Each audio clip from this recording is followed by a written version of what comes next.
Okay, so today we're going to be covering the top 10 common email pop-up mistakes that are sabotaging your opt-in rates and how to fix them. So if you don't know who I am, I'm Matthew Gale. I'm the founder of the Kaizen Blitz. We are a full-service retention and lifecycle marketing partner that helps ecom brands convert more customers, increase MRR, and drive higher lifetime values. We've generated over 20 million in revenue for 70 plus brands such as Rest, Dr. Kellyanne, Meta Red Light, Under Luna, Hank's Belts, and many more. We've sent over 150 million emails and counting. And yeah, let's just get started. So, what are we covering today? We're covering why pop-ups are important, the real cost of not having a high converting pop-up, 10 common mistakes brands make with their email pop-ups, and also a 32-point pop-up conversion checklist to make sure you're on the right track. So, what is a pop-up? For starters, a pop-up is a window that appears over your website content, prompting visitors to take a specific action. This is submitting an email address, phone number, first name, birthday, etc. in exchange for something of value, right? So unlike regular static forms embedded on your website, preferably like probably in the footer, pop-ups get your visitors' attention by interrupting the browsing experience, okay? Now that we got that out of the way, why are pop-ups important? So most people who visit your store aren't ready to buy immediately. You know, the standard conversion rate for any store is roughly 1 to 3%.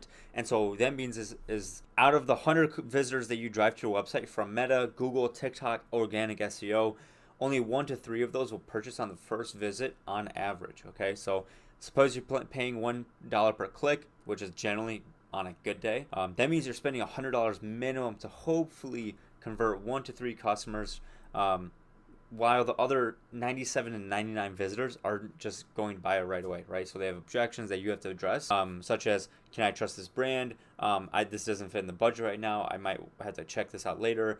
Does this actually work as advertised? Can I trust the product? And also, why would I choose this brand over something I can find on Amazon, right? So unless you have a really competitive product that they feel like they need, a very high AOV to offset advertising costs, or a very premium website that converts past 3%, it can be close to impossible to grow your business profitably without finding another way to bring them back to the site, right? Without even spending more money on paid advertising, right? So that's where profitable pop-up strategy comes in. And so the real cost of not having a high converting pop-up, let's say you have two scenarios. Scenario A, you spend $5,000 on Facebook ads driving 10,000 visitors to your site. That's roughly a 50-cent cost per click. Your average conversion rate is 2%, resulting in 200 purchases, and then the other 9,800 visitors leave without taking any action. And so for them to even come back, you have to remarket to them and retarget them. Whereas in scenario B, with a high converting pop-up, you spend the same $5,000 driving 10,000 visitors to your website. Your conversion rate is still 2%, but now your pop-up captures email addresses from about roughly, you'll see 8 to 12 non-buyers. This is a high converting pop-up, which is roughly like 800 to 1,200 new subscribers, right?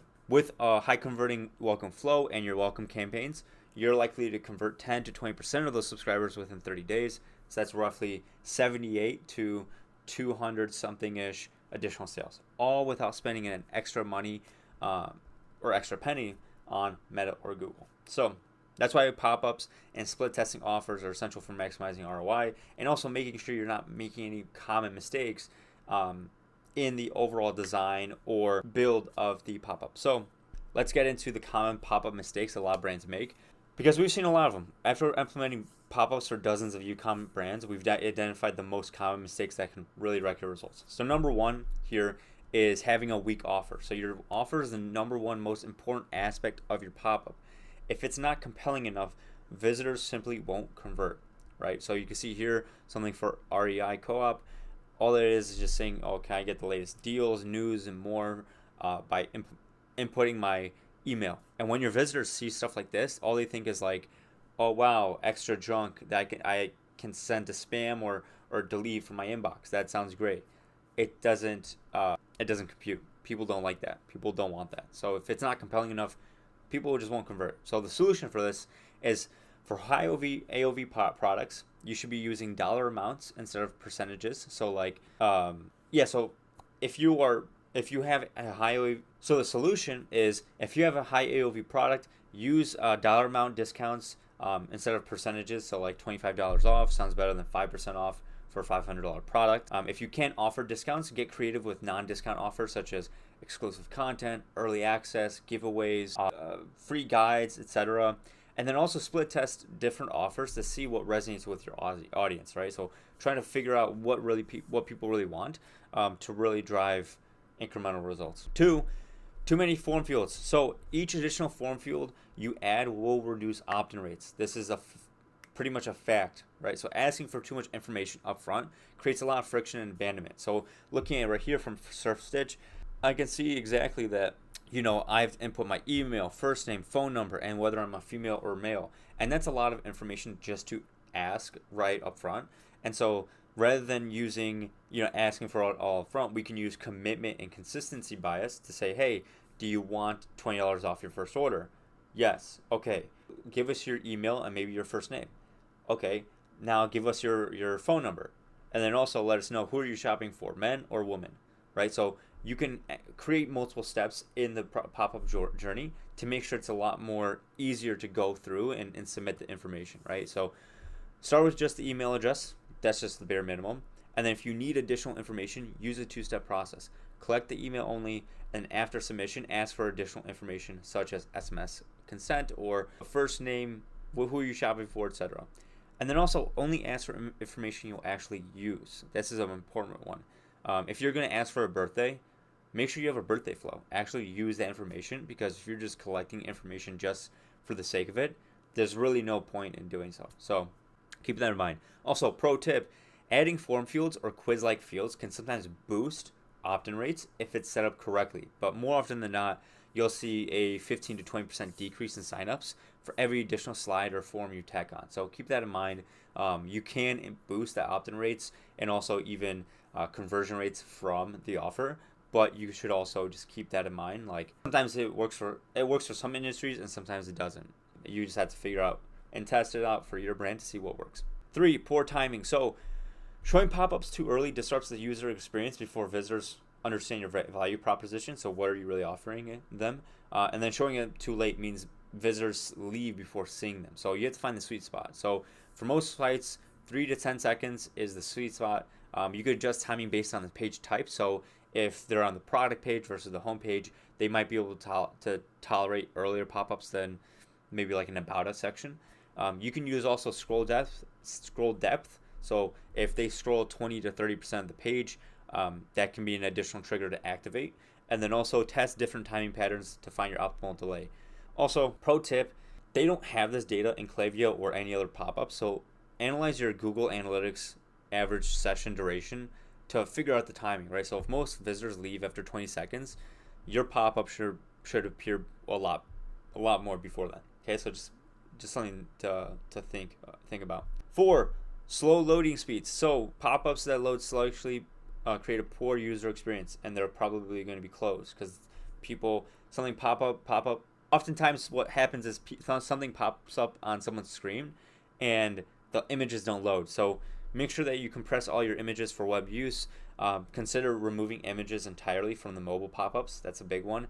Simplify animations and transitions, and then also you could test the loading times across connection speeds. So this is like a pretty simple one. Just compress your images or think about getting rid of them overall, because that can impact in the overall experience. 5, visual clutter. So as you can see from this pop-up, it is almost impossible to see the text and form with the background, right? So this image probably sucks, and it also loads probably slower. So this is a big thing here. So this really happens, but pop-ups with too many visual elements confuse visitors and just really take away from the main call to action. So make sure that you use a clean, simple design with lots of white space.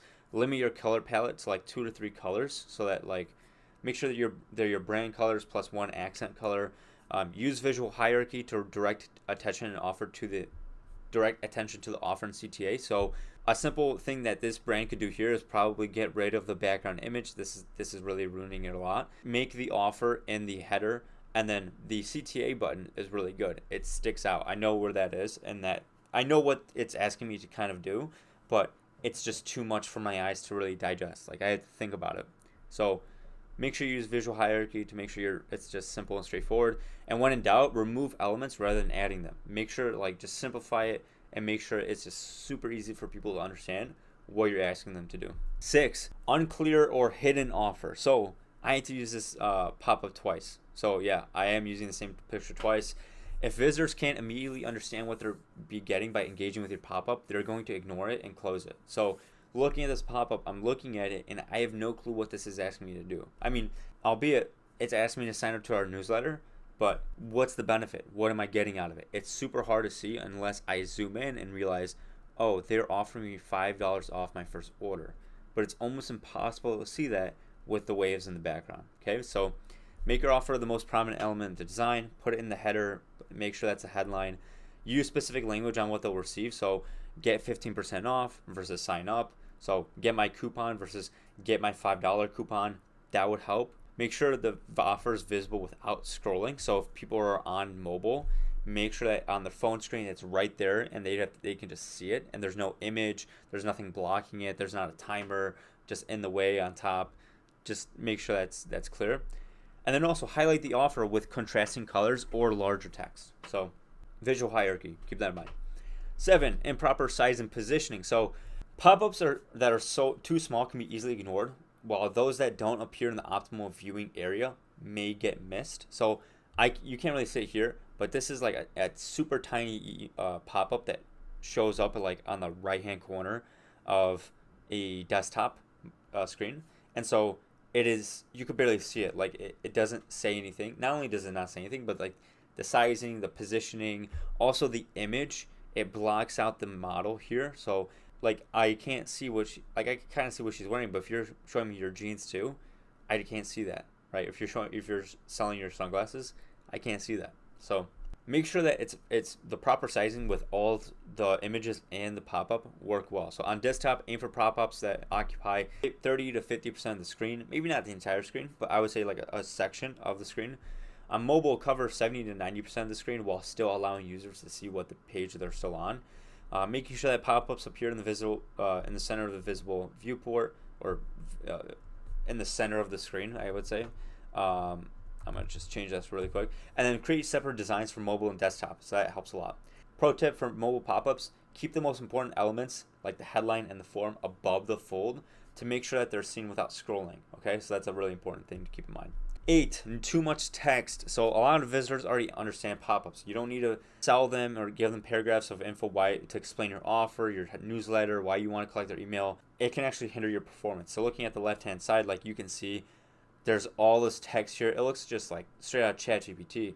I don't need to be sold on that. Like just tell me what you want from me, like what you're willing to give me for the information, right? So limit your pop-up copy to one clear headline, one sub-headline, that's optional, and then also like a CTA button text. So just do that. Eliminate phrases like sign up for exclusive offers and promotions.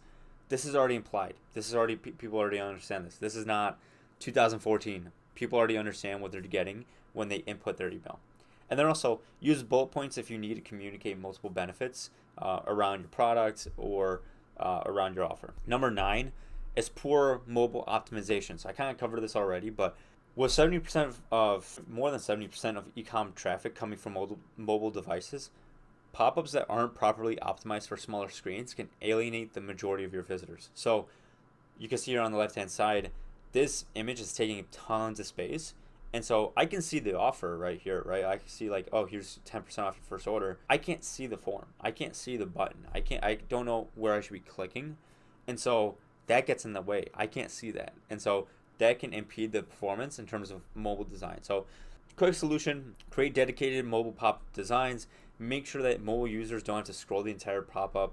And then also test on multiple devices before launching. So test it out on Android, test it out on Apple, on Safari devices, and just see how it comes out. And lastly, this is number 10, neglecting post-submission experience. This is something that happens. After someone submits the pop-up, right? After they submit the email, SMS, any other additional information you give them, you have to make sure you deliver on your promises. And this is a super simple mistake that often goes overlooked because brands don't test their pop-ups. So as you can see on the left-hand side, here's this pop-up for REST. You go through here, it's just like a test, and you're putting in your phone number, and you will say, I want to get 15% off. And then the pop-up just closes. And there's nothing else that's showing me like, hey, what are the next steps? Am I getting my code in my email? Is it automatically applied to checkout? Is it going to my phone number? What's going on, right? So always have a thank you confirmation slide. If you're sending the incentive via welcome flow, make sure all new subscribers receive that welcome email. Test it. Make sure no one gets skipped. That's a huge thing too that people don't really realize. Test the opt-in experience to see if the pop-up lands in your inbox. Are you guys landing in spam? Are people even like? Are there some things that are going on in your email account that affect your sending, like your flows? Make sure and test that, and make sure the entire experience is cohesive. And then also try including the coupon/link in the thank you slide. So if I ask for 15% off, give me a slide saying thank you. Here's your code. I can automatically click on it to copy it and then add it to my cart or checkout. These are really common mistakes that you can avoid, so that you can create highly converting pop-ups that also enhance the overall user experience on the site. Okay, so this is something to keep in mind as well. Now, those are the main mistakes that people make when it comes to their pop-ups. But how can we solve this? How can we make sure that we don't make these mistakes? That's where the ultimate conversion checklist comes in. So here's our 32-point checklist to ensure that pop-ups are all optimized for maximum conversions. If you could check off all these items, you're well on your way to pop-up success. Okay, so fundamental elements, general guidelines, only ask for one input per step, set time delays, include a teaser for people who open the pop-up accidentally, instant loading, concise copy, prominent offer, clear CTA button, mobile optimization, proper testing. There's a lot here. There's a lot going on here, and I'm not going to go over it, but what we cover is general fundamental elements, optimizing your offer, your design elements, copy elements, making sure the copy is cohesive, technical implementation, making sure that's all set up properly, and then also some advanced conversion boosters such as you leaving like testimonials, progress bar if you're having multiple steps, a timer, personalization, segment tagging, etc. So that's essentially it. And then also remember, a pop-up that converts well but creates a negative brand impression isn't truly successful in the long run. Find the sweet spot where effectiveness meets brand consistency. So you can have an incredible like, get 95% off your first order pop-up, but if you're not delivering that, no one's gonna want to shop from you. So keep that in mind as well. Now, if you want access to this checklist, you can go all along. I'm gonna include this file in the description below, so you guys could check it out yourself. Maybe make a copy and then use this however you like. And then also, if the next steps to grow your business, you could grab my ultimate welcome flow guide here. It will show you how to convert 22% more new email subscribers into paying customers, get prospects to make their first purchase faster, lower cost per acquisitions up to 35%, and drive more revenue per website visitor. If you want more helpful tips and guides, follow me on Twitter, LinkedIn, and YouTube. If you want help starting up your pop-ups and your brand doing $1 million a year in revenue minimum, book a free consultation call down below, and we'll help you create a new pop-up form for free, as well as review your current pop-up strategy, identify your biggest opportunities for improvement, and share customized recommendations for your specific business. But otherwise, that's essentially it. Grab the guide below, grab this document below in the comments. No opt-in needed, and I'll talk to you later.